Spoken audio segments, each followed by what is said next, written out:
the Democrat Party is just going so far crazy, it's just out of control. You got to force them. You got to force the truth on them. You have to force them to acknowledge reality. I mean, the Republican Party, we're the ones that, I'm sorry if I'm just ranting on, but 13, 14, 15 Amendment, free the slaves to, give them the right to vote, to bring them, give them citizenship. The mainstream media and the Democrats have created a huge hoax that it's the Republicans that are racist historically. Yes, it's a total hoax. If you are receiving this transmission, you are the resistance. Ladies and gentlemen, Paul Watson is in the cockpit. He's in the bullpen. He's coming out. He's ready. And nothing on earth's going to stop him. The American Wrecking Ball, Paul Joseph Watson. Wait, it's from England. That's coming up. We'll go to your phone calls right now. Let's talk to Nick in Las Vegas. Go ahead, Nick. You're on the air. Hey, Alex. Solid work going on at Infowar out there. I like the products. I'm a Latino for Trump, calling to say we need to vote out the Democrat Party via education, signs, pounding pavement, pounding that rebar out there along pathways and what have you. Got to do it now. Got to get out there. You hear me okay? Absolutely. No, you're 10-4 on target. The Democrats are stealing elections. They're pulling out all the stops right now. But, yeah, Alex, let me tell you the importance about this from the real world here in the Southwest USA. I ran 911 calls as an EMT in Los Angeles and Las Vegas under the last 4 years of the Obama administration. It was horrible. It's a real privilege to serve the public, don't get me wrong, in this capacity, but it pushes the limits of the 911 system, and no one talks about that. No one talks about the added stresses on the 911 first responders, and it's just a huge deal. That going on, going back to education, we really need to get these guys out and force these sensible Democrats. I love a lot of them. Got a lot of family members of Democrats. We got to force them to become libertarians because the Democrat Party is just going so far crazy. It's just out of control. We got to force them. You got to force the truth on them. They have to force them to acknowledge reality. I mean, the Republican Party, we're the ones that, I'm sorry if I'm just ranting on, but 13, 14, 15 Amendment, free the slaves to, give them the right to vote, to bring them, give them citizenship. The mainstream media and the Democrats have created a huge hoax that it's the Republicans that are racist historically. Yes, it's a total hoax.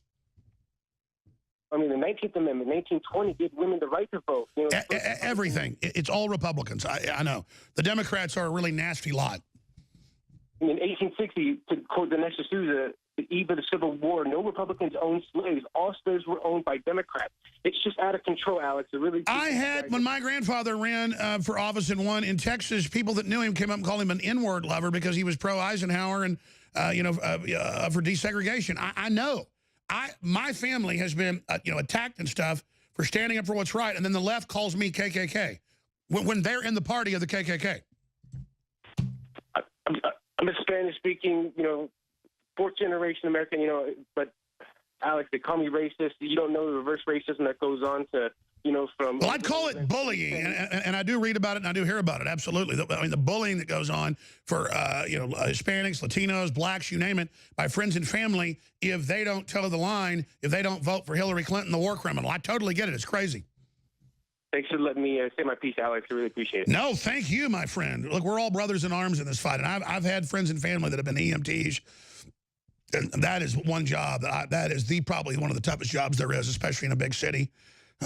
Because you're just one dead baby. You walk in, a baby's gotten up on a table and grabbed heroin and overdosed, and it's still half alive, but it dies in your arms. I don't care how tough you are. Or then you go to a car wreck, and there's bodies strewn everywhere, and arms and legs cut off, and little kids crying. I mean, I've only seen a few fatal wrecks that I pulled over and helped, and I am traumatized. I still have nightmares about them. Seeing people's head, you guys' head half cut off, and him trying to walk with it like this, and blood spraying like 8 feet in the air. And I remember, I was like 15 when that happened, riding passengers in another car. This Corvette, this other car, one of my friends was racing over the I-30 bridge, and I saw that happen.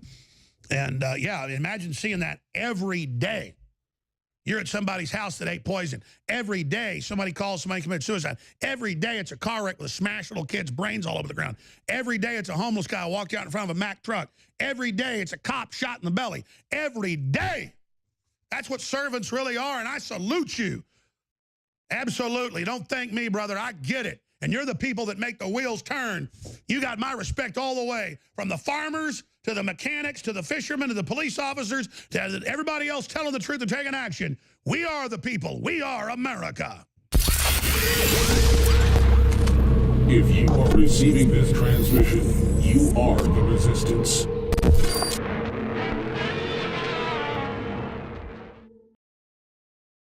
It's the claim that the August protest was some sort of left-wing plot. Who, you might ask, would say something so offensive? An elected representative who's serving right now in the U.S. Congress.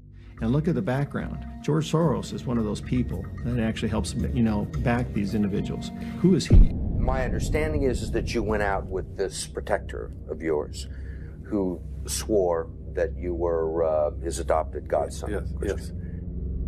Went out, in fact, and helped in the confiscation of property from the Jews. That's right. Yes. Was it difficult? Not at all. Do you think George Soros funded the neo-Nazis who marched in Charlottesville? Wouldn't it be interesting to find out? These conspiracy theories were first spread by radio talk show host Alex Jones. Is this lost on anyone? George Soros is a famous Nazi collaborator. From the front lines of the information war, it's Alex Jones. The globalists are losing, but they're doubling down their attacks. There's one thing they fear, and it's people power. Infowars has defeated their censorship so far only because of you spreading the links, spreading the articles, subscribing, clicking the notification buttons, and getting the articles and videos out. But they are intensifying their censorship, so now it's more important than ever to ensure we keep the First Amendment alive and well right here in America and free speech worldwide. So from Australia to countries in Africa, to Europe, to Mexico, to right here in the USA, I salute you all for taking action and defending free speech. We will prevail. Infowars Life is bringing you a breakthrough in modern medicine. Introducing Pollen Block. We have found an extraordinary new, natural way to alleviate seasonal distress symptoms, including promoting clear nasal and sinus passageways, eye comfort, and respiratory function. In the 1960s, researchers in France noticed that people who ate certain quail eggs experienced less seasonal immune and inflammatory responses. They began studying this effect in published trials, and decades later, we now have the fruit of this research, a fast-acting, chewable tablet that helps alleviate seasonal distress symptoms. Pollen Block is natural and effective. It is not an antihistamine. In fact, current research has found that it actually acts by blocking the activity of tryptase, which is an enzyme that amplifies immune and inflammatory responses in the body. Go outside and enjoy the air you breathe. Head to InfoWarsLife.com and grab a pack of our Pollen Block chewable tablets.